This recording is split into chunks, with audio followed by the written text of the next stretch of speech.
เซฮายสบายดีสวัสดีท่านผู้ชมมาพบกับบ่าวน้อยอินดี้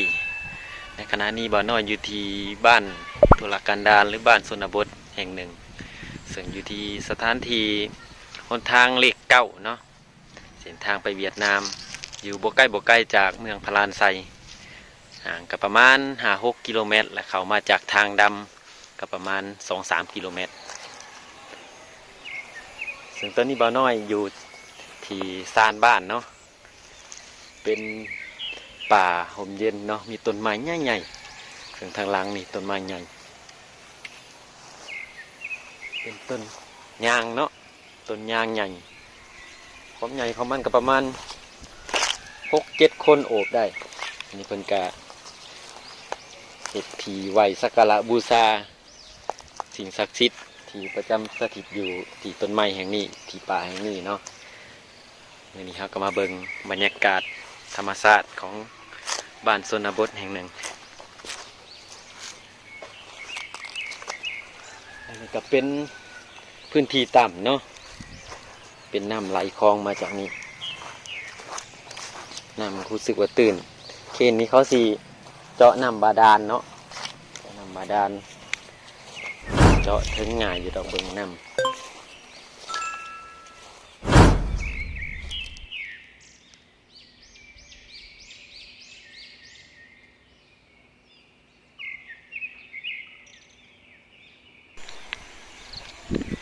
เขตนี้ยังมีป่าไม้ใหญ่เนาะหาเบิ่งได้ยากไม้ใหญ่เนี่ยแต่ก็สีเลือหน่อยถอยลงแหละ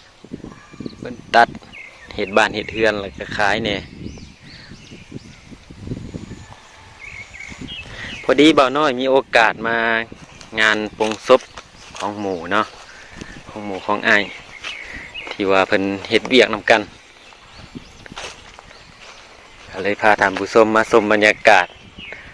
บ้านเฮือนแถวนี้อันนี้ก็จะเป็นน้ำสางจะขุดหลายปีเลยเนาะ20 ปีบ่ต่ำตามเมืองสภาพไม้หัวแกนลอนเพิ่นก็ต้นขนาดเป็นไม้แกนลอนอันนี้เพิ่นเฮ็ดระบบแบบยอกยวกเนาะแสดงว่าน้ำตื้นเขตนี้พื้นที่ตื้นเจอน้ำง่ายรถบันหนึ่งน้ำก็ลงเลย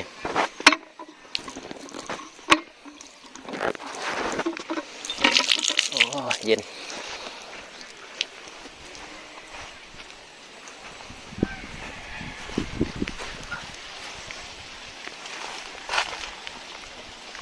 ต้นไม้นี่ใหญ่แห้งท่านผู้ชม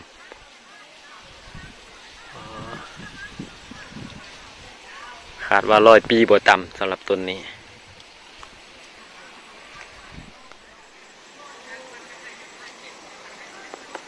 ต้นแรงๆนะเพิ่นก็สิพากันมาเอาน้ำนี่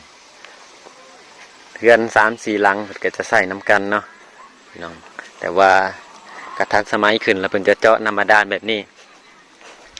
เจาะแล้วก็ใส่ไดเนาะใส่ไดปมน้ำอันนี้ก็คือพัฒนาขึ้นสมัยก่อนๆเพิ่นก็น่าจะมาพากันมาเอาน้ำบนนี้น้ำสางพากันไปใส่ในครัวเรือนอันนี้ก็จะเป็นประตูเหล้าหรือว่าห้องเหล้าห้องเหล้าเข้าเนาะจะมีบุญงานเปิดประตูเหล้าอีก2 เดือน 3 เดือน 4ส่วนทางหน้าก็จะเป็นเรือนที่เพิ่นกำลังเฮ็ดพิธีกรรมทางศาสนาเนาะก็คือมีผู้ล้มหายตายจากเฮ็ดบุญหาก็จะมีปงศพมื้อนี้ในตอนเที่ยงของมื้อนี้จะปงศพหลังจากปงศพ3-4 มื้อจะมีงานแจก เดี๋ยวบ่น้อยจะพาเลาะชมบรรยากาศรอบๆบ้านเนาะเบิ่งเป็นภาพที่ของชนบทเนาะชนบทบ้านที่ว่าไกลจากตัวเมืองผู้ลางคนอยู่ไกลเนาะอยู่ไปอยู่กรุงเทพอยู่ยังก็จะคิดฮอดบ้านฮอดซองแบบนี้บรรยากาศเก่าๆอันนี้จะเป็นเตาเผาถ่านเด้อถ่านจะไม่ถ่านความลำบากเนาะกว่าสิหาเงินได้เผาถ่านโมเมนง่ายเขตนี้เพิ่นจะนิยมเผาถ่านเพราะว่าจะมีโรงหับซื้อถ่านว่าอย่างไปอย่างมากก็เห็นต้นไม้ใหญ่นี่ก็ยังคักใหญ่คักใหญ่เน่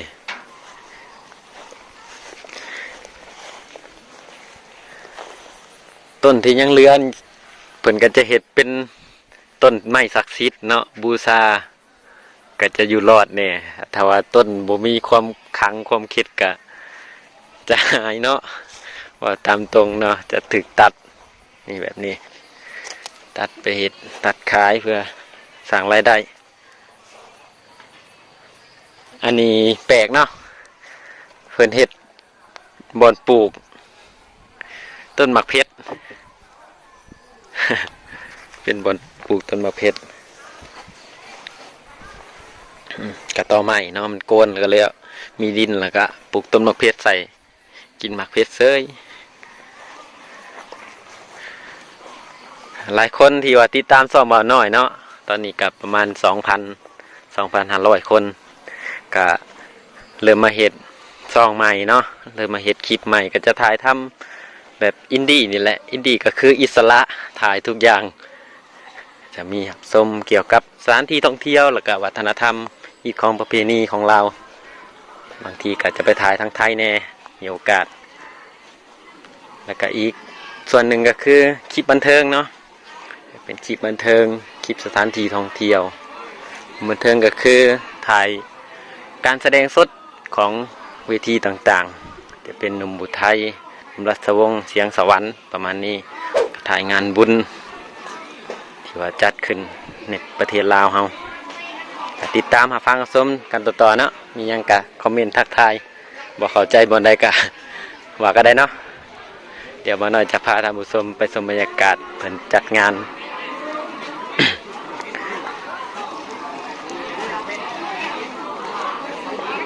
บ้านกะเพิ่นเจริญหลายอย่างเนาะแต่ก่อนกะสิ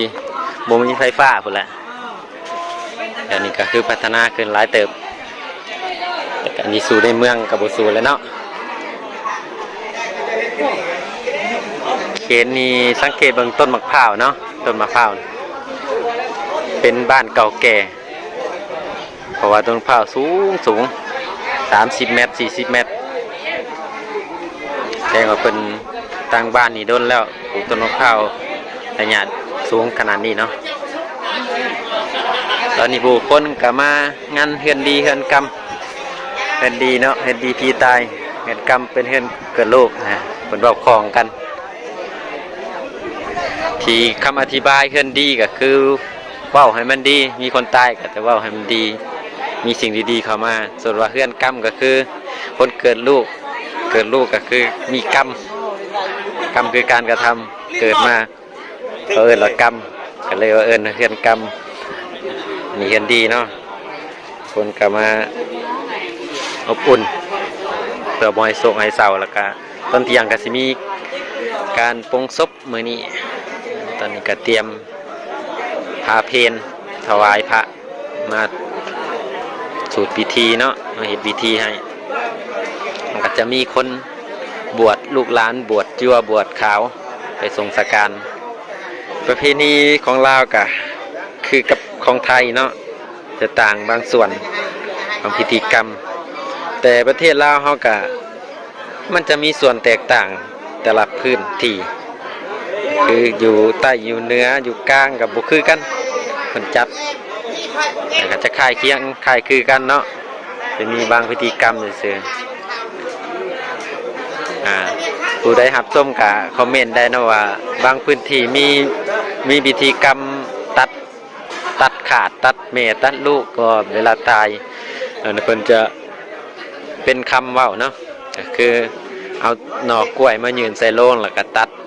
ต้นกล้วยตัดใบกล้วยว่าตัดขาดบ่ให้มีหยังต่อกันนี่ประมาณนี้มันเป็นพิธีกรรมที่ว่าเสื่อถือกันมามันอาจจะพังบ่คักนี่เนาะเพราะว่าเป็นพ่อเป็นแม่กันแล้วมาตัดขาดตอนตายอย่างประมาณนี้บางบ่อนเขาเฮ็ดเนาะบ่น้อยก็เห็นหลาย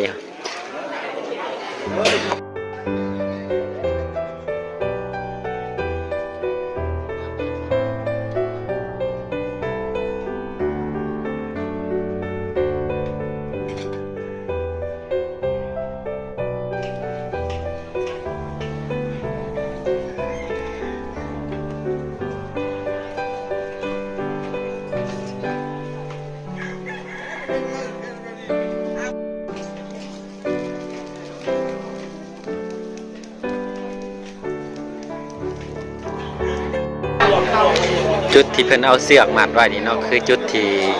มีโลงศพผู้ที่จากโลกนี้ไปจะขันบ่ให้เขาไปหลอดกล้องก็คือเพิ่นจะเชื่อถือกันว่าบ่ให้ผู้ที่ตายอยู่ที่หัวอยู่ถึงหัวเนาะ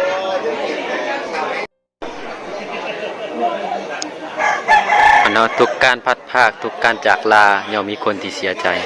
โดยเฉพาะคนที่ใกล้เคียงและคนที่หัก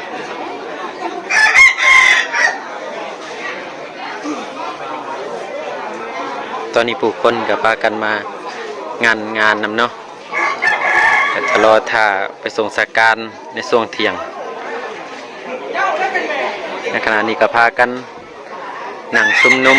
หรือว่านั่งรอท่ากินอาหารเที่ยงแล้วก็รอท่าพระสงฆ์มาเฮ็ดพิธีกรรมจะอบอุ่นนำเจ้าภาพเพิ่นเพื่อบ่ให้โศกให้เศร้าเพราะว่าทุกคนนี้บ่พ้นจากความตายเนาะแต่คนเฮาก็บ่อยากตายกันทั้งนั้น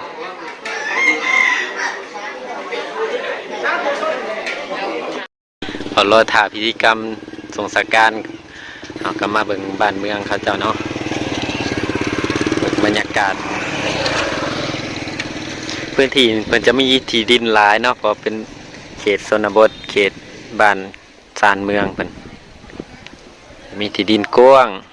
อาชีพหลักๆก็จะแม่นชาวไร่ชาวนาชาวสวนเนาะ